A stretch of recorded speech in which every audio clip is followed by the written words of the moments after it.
Salam, hər kəsi salamlayıram. Bugün biologiyadan 20 sınaqdan 18-ci sınağın testlərini izah edəcəm.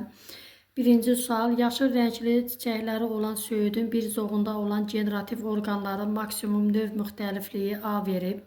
Burada yaşıl rənglicə dişi bitkidən söhbət gedir. Çiçəkləri, yəni dişi çiçəklərdir. Burada həm çiçək, meyvə, toxum hər üçü olur. Ancaq sarı rəngli də yenə generativ orqanları deyir. Yalnız çiçək olur. A oldu 3, B oldu 1. Bunların cəmi 4 A variantı. Sonra ikinci sualda solaqlı kəltənkələnin cinsiyyət xromosomlarının hansı genlərində baş verən mutasiyalar erkək fərddə üzə çıxa bilər?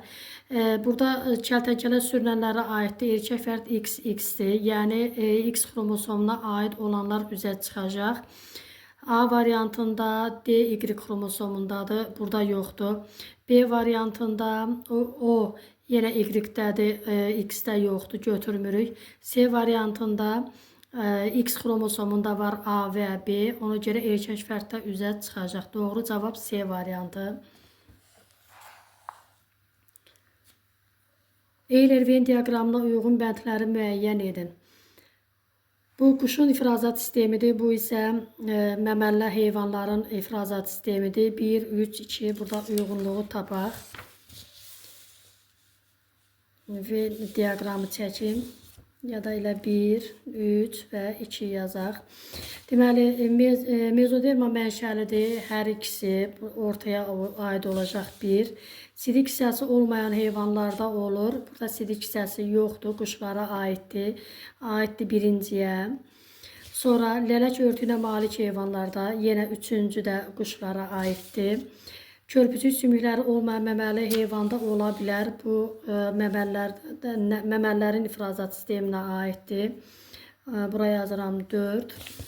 Sonra istiqanlı heyvanlar üçün səciyyəvidir. Yenə həm quşlar, həm də məməlilər istiqanlıdır. 5-i ortaya yazıram. Sonra 6. Qulaq heyvanı olan heyvanlar üçün, yəni məməlilərdə qulaq heyvanı vardır. Altında yazıram bura. Deməli 2, 3, 4, 6 və 1, 5 variantlara baxaq.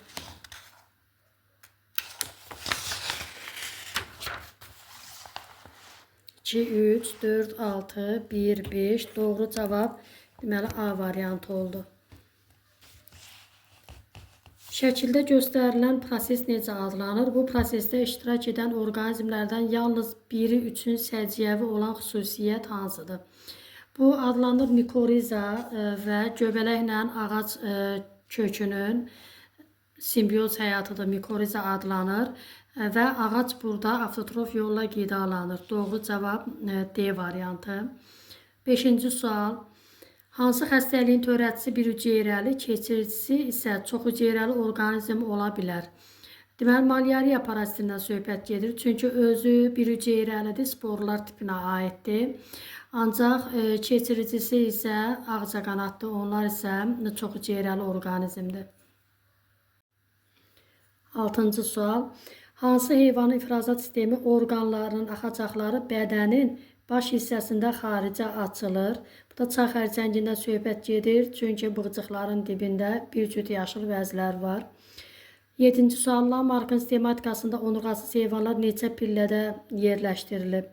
6 pillədədir ümumilikdə. Bundan 4-ü onurğasızdır. Son 2 pillə isə onurğalıdır. Doğru cavab B variantı. İnsanın 3-cü boyun fəqrəsi bilavasitə neçə sümüklə birləşir? 2 sümüklə. 3-cü boyun fəqrəsi 2-ci ilə 4-cü boyun fəqrəsi ilə birləşir. A bəndi doğru cavab. Şirin su hidrasının həm daxili, həm də xarici qatında yerləşən hüceyrələrində ola bilər. Qamçı elə doğru cavab A variantıdır. Çünki daxildə həzm hüceyrələrindən olan qamçılı hüceyrələr var. Bir də xarici qat hüceyrələrində isə spermatozoidlər. Bunlar da qamçıya malikdir. Doğru cavab A variantı. 10-cu sual. İlk dəfə genetik xəritəsi Barbara McClintock tərəfindən tərtib edilən bitki üçün səciyyəvi olmayan. Yəni bu qarğıdalı bitkisindən söhbət gedir. Gövdəsinin içi boş olmur. Doğrudur. Bir evli, bir cinsli bitkidir. Bu da doğrudur. Bir evli olub bütün çiçəklərində meyvə əmələ gəlir. Xeyr. Burada Çünki erkək çiçəklərlə dişi çiçəklər ayrıdır. Ona görə bütün çiçəklərdə əmələ gəlmir. Doğru olmayan C variantı. Əgər itdə körpücük sümükləri olsaydı, itdə külək sümüyüdür bir cüt, körpücük sümüyü olsaydı, çiyin qurşağı, skeleti, döş qəfəsinin yalnız bir sümüyü ilə bilavasitə birləşərdi.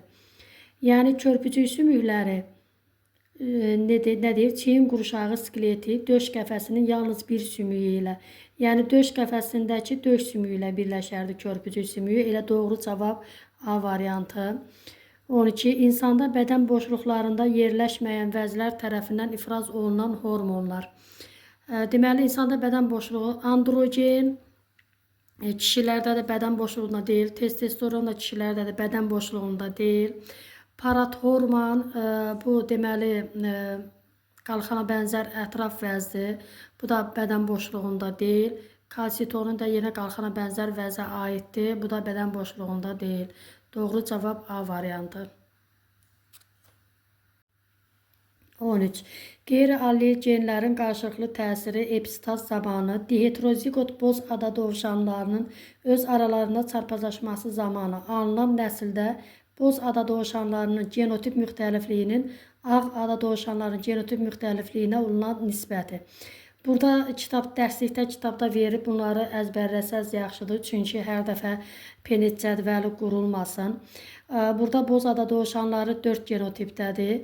4 dənə ağ ada dovşanı var. Onlar 3 genotipdədir. Yəni 4-ün 3-ə nisbətində doğru cavab A variantı.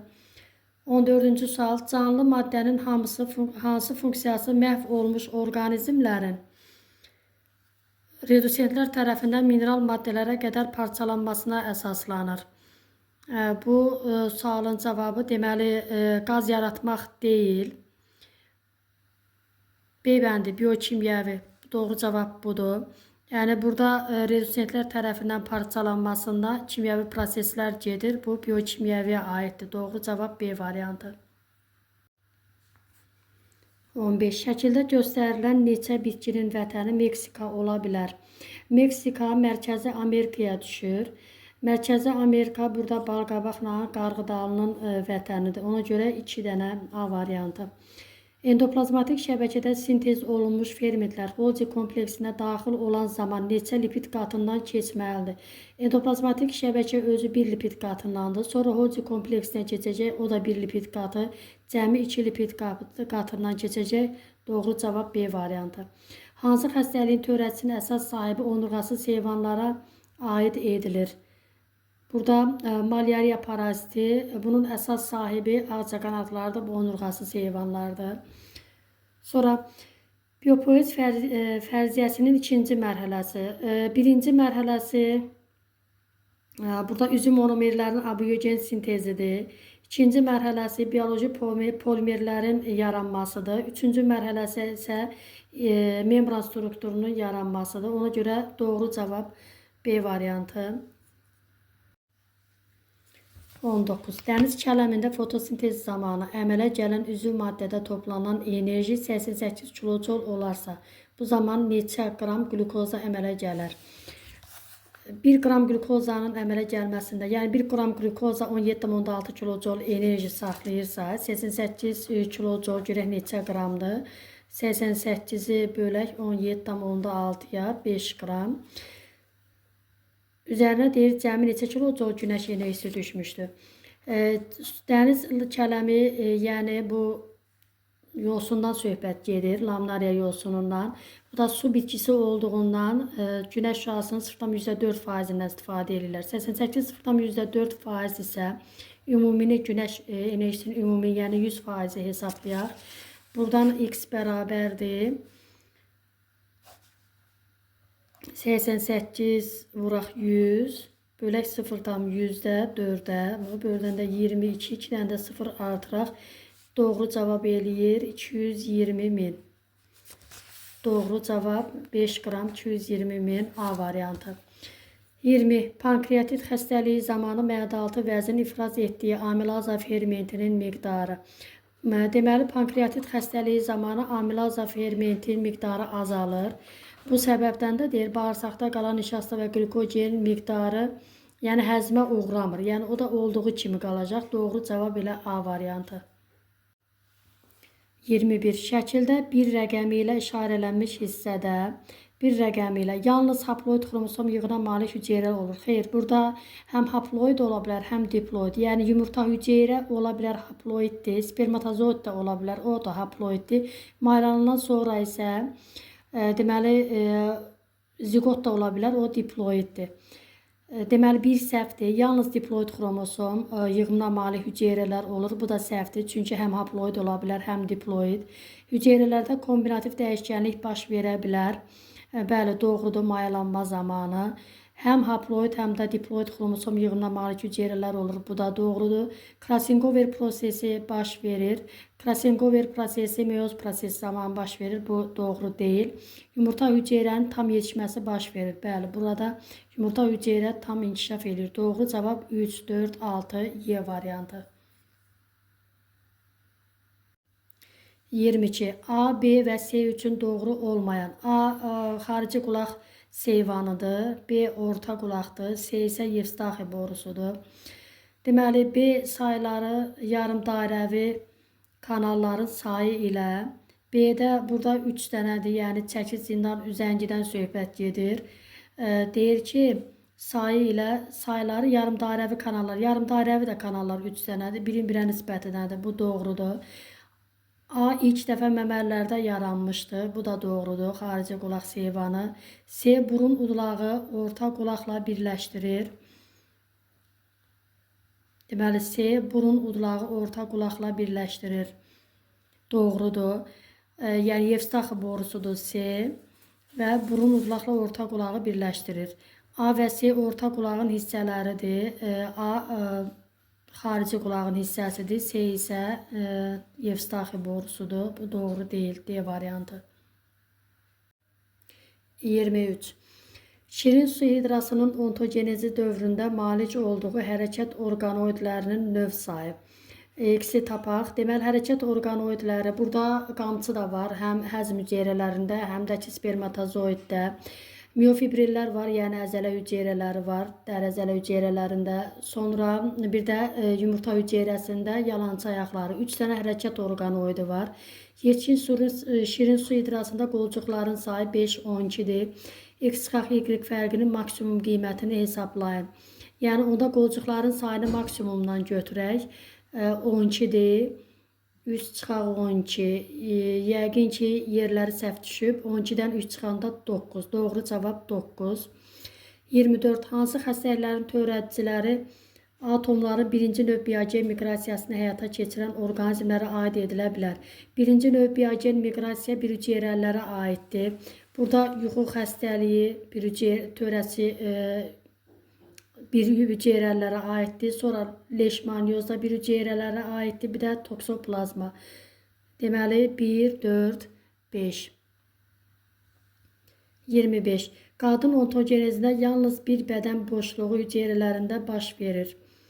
Haploid xromosom dəstinin yaranması. Bu çanaq boşluğunda baş verir. Bu doğrudur. Yalnız bir bədən boşluğunda. 2. Xromatidli xromosomların qütblərə çəkilməsi. Bu meyoz prosesində olur. 2 xromatidli xromosomların qütblərə çəkilməsi. Bu da çanaq boşluğunda baş verir. 2. Mutasiya dəyişkənliyi hüceyrələrin hər bir hüceyrədə ola bilər. Səhvdir. Kombinativ dəyişkənlik. Bu da maylanma zamanı, yəni baş verə bilər. Bu da doğrudur çanaq boşluğunda. Bir xromat deməli 1, 2, 4. Sonra bir xromatidli xromosomların qütblərə çəkilməsi. Bu həm meyozda olur, həm də ki mitozda. Mitozda olduğuna görə bir bədən boşluğunda olmur. Ana hüceyrədə olan irsi məlumatların dəyişmədən qız hüceyrələrinin ötürülməsi mitozdan söhbət gedir. Bu da bütün bədən boşluqlarında ola bilər. Doğru cavab 1, 2 və 4. 26. Geoxronoloji cədvələ əsasən baş verən proseslərin ardıcıllığını müəyyən edin. 1. Mollyuskların və buğmayaqların quruya çıxması. Bu silurdadır. Silur. 2. Heyvanlarda 4 toxuma qrupunun yaranması. Bu proterozoidadır. 3. Bitkilərdə 6 toxuma qrupunun mövcud olması. Bu paleozoyda, daş kömürdə. 4. Tozlayıcı həşəratların yaranması təbaşirdə. 5. Uçan onurğalıların yaranması, bu Yuradadır. 6. Ürəyində arterial qan venoz qandan tam ayrılmış olan soyuqqanlı. Bu timsahdan söhbət gedir və bu triasdadır. Deməli, buradan ardıcıllığı düzək. Birinci proterozoy, 2. Sonra silur gəlir, 1. Sonra daş kömür, 3. Sonra Trias, Yura, Tabaşir bu ardıcılıqla gəlirlər. 6, 5, 4. Yəni doğru cavab 2, 1, 3, 6, 5 və 4. 27. Uyğunluğu müəyyən edin. Hüceyrə mühəndisliyi, gen mühəndisliyi. Cinsi yolla çarpazlaşdırılması mümkün olmayan bitkilərin yeni hibridlərin alınması. Bu hüceyrə mühəndisliyinə aiddir. 1-ə yazaq burada. 1-ə A variantı. Sonra bakteriyalarda olan xromosomlardan kənar öz-özünə ikiləşən kiçik halqa şəkilli DNT-lərdən istifadə olunması. Bu gen mühəndisliyinə aiddir. 2-yə B. Xərçəng hüceyrələrlə limfositlərin hibridlərinin alınması yenə 1-ə aiddir. 1-ə C. Digər hissəsinə keçək. Homoloji xromosomlardan birini yaxud hər ikisinin dəyişməsi ilə həyata keçirir. Bu xromosom mühəndisliyidir, heç birinə aid deyil. İstənilən gen əvvəl hüceyrəyə, daha sonra onun genomuna daxil edərək yeni orqanizm yetişdirilməsi. Bu da gen mühəndisliyinə aiddir. Deməli oldu 1-ə A, C, 2-yə B, Y. Situasiya 5 uşaqlı bir ailədə 3 uşağın dərisi balıq dərisi kimi pulcuqlarla örtülü olmuşdu. Bu deməli Y xromosomu ilə keçən yəni xəstəlikdir, ilişikli xəstəlikdir.